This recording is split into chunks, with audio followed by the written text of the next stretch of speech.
Hi, welcome back to another episode of my Sankofa Pan-African series. Let's take off from the question that I raised in the last episode. Why the grand attempt to manipulate or distort history? Well, the answer to this question, raised by people like John Henry Clark, who I mentioned in the last episode, is not far-fetched. It was done to justify slave trade and colonization. In order to justify these dastardly acts, Europe needed to fabricate a history which emphasized its presumed superiority and minimized the contributions of all other groups of people. The easiest way to justify slavery and colonization was through the fabrication of a history that glorified the role of the white race as the only race which had the ability to civilize the world. To do so, they had to deny the roles of all other people, and in the process, they dehumanized them. Those of you like me out there who are naturally skeptical might then ask, when and how did this falsehood gain ground? Thankfully, there are a few historians who have shed light on these questions, alongside John Henry Clark and other scholars like Cheikh Anta Diop, Ali Mazrui, and several others who have tackled the questions. For instance, John Henry Clark and John G. Jackson, another great historian, identify the 15th and 16th centuries as the period when the distortion of history was instituted. So why the 15th and 16th centuries? Well, for the European continent, the 14th century was marked with calamity after calamity. First, they suffered a massive destruction of their livestock and then faced two periods of famine, major food scarcity because crops failed. And the crops failed because they were over-exploiting their land. Next, the population of Europe was almost wiped out by the bubonic plague, or sometimes also called the Black Plague. Now, let's pause for a minute and think about how the coronavirus is ravaging many countries in the world presently. Then imagine the devastation of a similar situation on the countries in Europe after the famines. Remember, Europe did not have the advantage of science, healthcare, and technology that we have today. Life for the people on that continent was further complicated by the 100 Years' War between France and England. Even the weather started getting bad, and a period called the Little Ice Age set in. This meant that the winters became colder and lasted longer. This, of course, also impacted food supply. The long and short of it is that countries on the European continent were poor and riddled with disease. They were afraid that they would be wiped out. In desperation, their kings and queens paid and equipped mercenaries who are now known in world history as explorers. They financed them to go to continents like Africa, the Americas, and Asia, which were less populated, had and still have way more natural resources. They sent these mercenaries to go and pillage those places and bring back the bounties to Europe. I'm sure that you're familiar with some of these people, like Christopher Columbus, Vasco da Gama, Niccolo de Ponti, Ponce de Leon, Ferdinand Magellan, Amerigo Vespucci, Richard Francis Burton, David Livingstone, Henry Stanley, Henrik Barth, Frederick Russell Bonham, Mungo Park, a whole bally lot of them were unleashed to go and pillage the rest of the world. It's important that we mark those names because we keep coming across them time and time again as people who discovered this land or that river or founded, this continent and so on. So I'll return to some of these so-called explorers at a later date. Now, these were the people who helped lay the foundation for Europe to colonize the world. One irony of this era in European history should strike us today because it is being played out before our very eyes. The same European countries that were so broke and were made prosperous mainly because of the proceeds got by colonizing and pillaging other parts of the world are so self-righteous now about keeping people from those same continents out of Europe. Anyway, back to the 15th and 16th century. It was the same period when Europe needed to extend itself to Asia and Africa that the claim about racial supremacy became institutionalized. These views about the superiority of the white race were reinforced by people like George William Frederick Hegel, one of the most celebrated Eurocentric philosophers, who described Africans as people who are underdeveloped and devoid of morality, religions, and political constitution. People like Hegel helped to justify Europe's enslavement and colonization of Africa because Europe's territorial ambition needed a deliberate policy to colonize minds by falsifying history. One of the ways that they did this was to put forward the lie that ancient Greece was the cradle of civilization. However, as Professor Ali Mazrui points out, the civilization of ancient Greece would not have been possible without the Egyptian civilization. This is because the Egyptian civilization was earlier than the Greek civilization. Rather, Greece borrowed heavily from the Egyptian civilization. Even within current academic circles, when some Eurocentric scholars are forced to concede that the Greek and Roman civilization, which followed the Greek one, borrowed heavily from Egypt, they very quickly put forward another lie. They claim that ancient Egypt was completely isolated from the rest of the African continent, and so it should not be seen as an African civilization. Some even go so far as to try to claim that Egypt is an extension of the European continent. This is why historians like Robert R. Palmer and Joel Colton start their account of world history by first proving that it is wrong to even look at Greece or Rome as proof of European influence on civilization, because the very idea of Europe as an entity is a very current one. The phenomenon that we know as Europe today did not even exist during the Greek and Roman civilizations.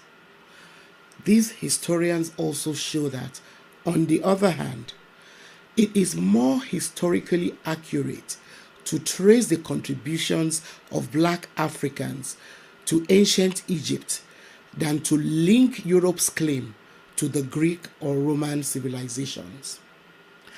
They challenge claims by Eurocentric historians who project the idea of Europe as the forerunner of world civilizations. Palmer and Colton prove that even the very word Europe did not exist during the Greek civilization, and it was hardly used by the Romans. As a matter of fact, the Romans considered all other Europeans as barbarians. Another interesting fact is that, in spite of ancient Roman snobbery, and they were quite famous for looking down on other people, they did not discriminate on the basis of race. Rather, their system was based on Roman citizenship. It was based on the attainment of Roman citizenship. As such, many of the neighboring people in what is now known as Europe, whom the Romans conquered and subjugated alongside people of other races, were treated the same by the Roman Empire. People from present-day Britain, France, Spain, and so on were subjugated by the Romans, who saw themselves as their superiors. I hope I have sufficiently answered the question about when history, as most of us know it, became twisted. Please send me your questions if you'd like me to throw more light on some of the issues that we've raised here. I cannot guarantee that I'll have all the answers, but I'll try. I'm also inviting those of you out there who have more information that might help all of us expand our knowledge as we go along. So please send your contributions. Now, in addition to twisting history, some Europeans over time have also continued to present their culture as if it is superior to other cultures. It is one of the methods used to dominate, colonize, and dehumanize people. If we look closely at history, there are many examples of how this works. Like I said earlier, the Romans conquered most of their neighbors and used a system of cultural negation to keep them down. The Roman Empire pushed forward the idea that they were superior to pretty much all the nations that we now recognize as part of Europe.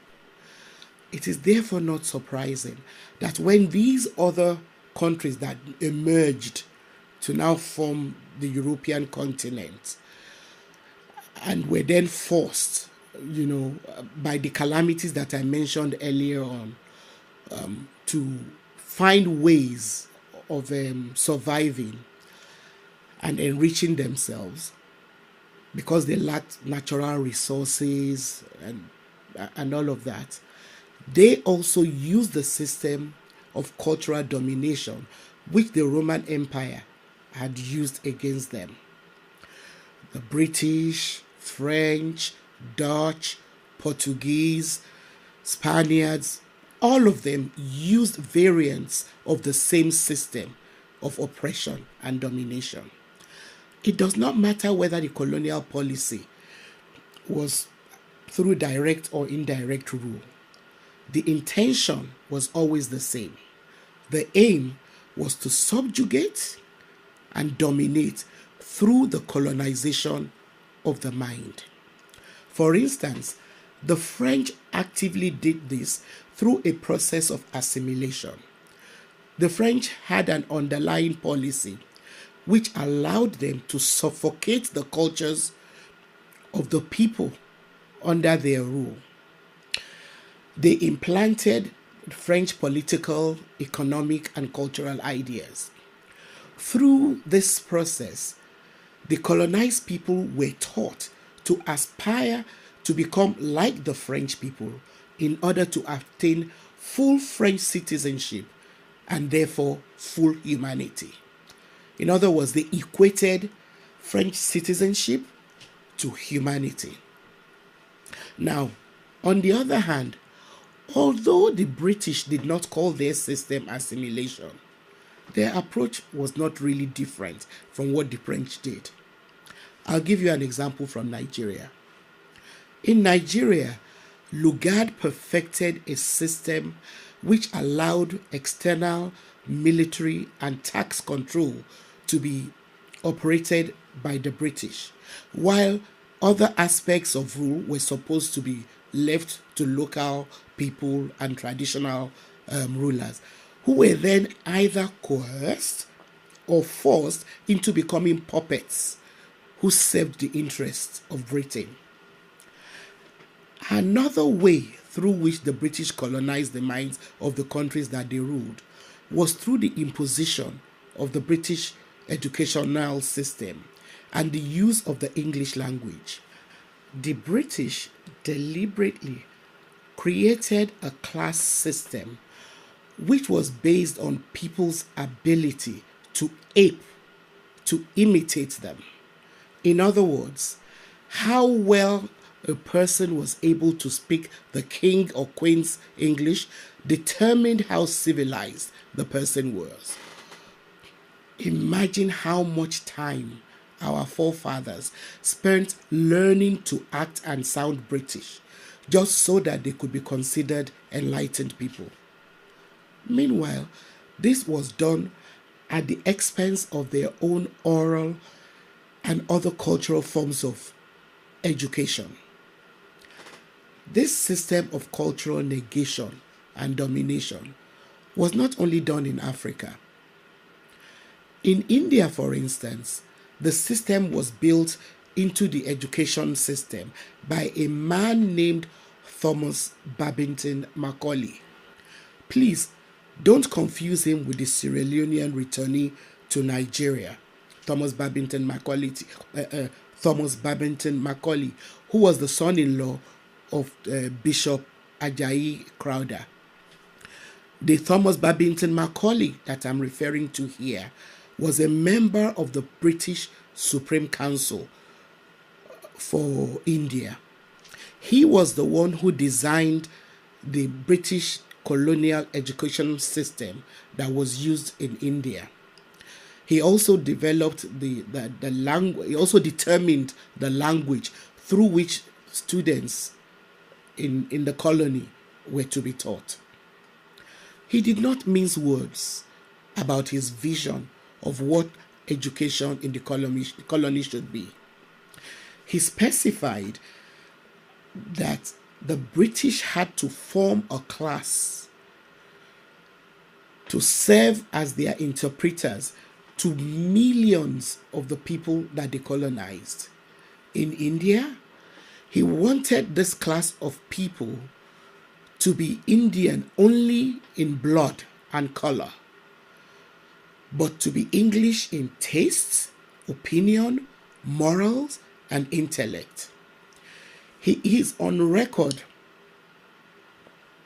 laying out his goal in the minutes of a meeting held in the Parliament, in the British Parliament in 1835. It is a system which the British then replicated in other colonies. I hope this proves that as Africans and people of African descent, we owe it to ourselves to actively engaging in challenging biased histories about Africa. We must continue to conduct our own research and share them widely in the most accessible formats. So if Africa is to make any significant stride towards any major form of development, our history cannot remain exclusively within academic circles.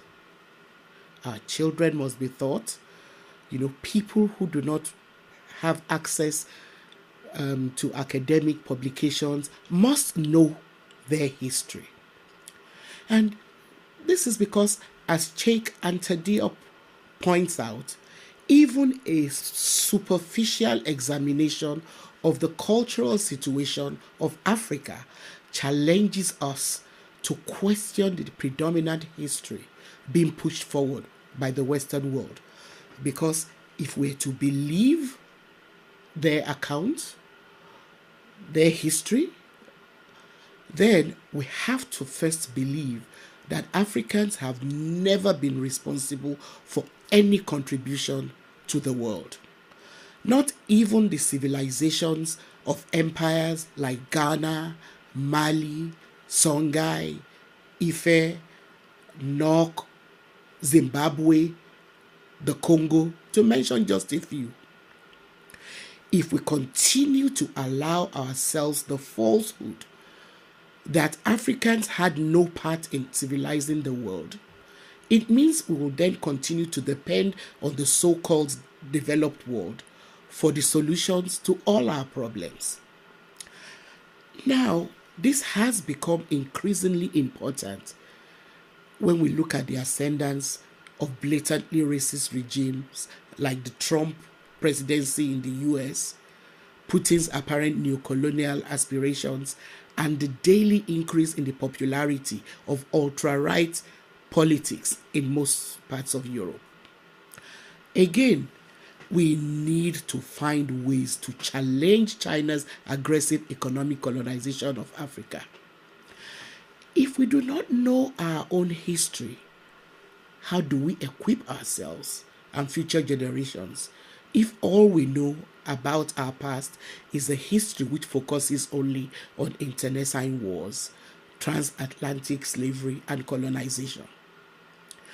As the Igbo proverb made popular by Chinua Achebe puts it, a man who does not know where the rain began to beat him cannot say where he dried his body. I'd like to expand this proverb by saying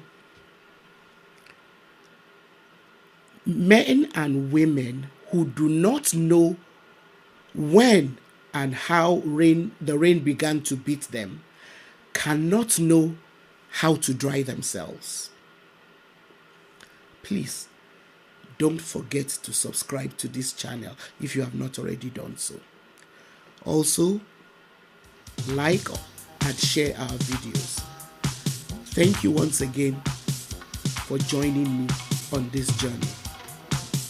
See you next time.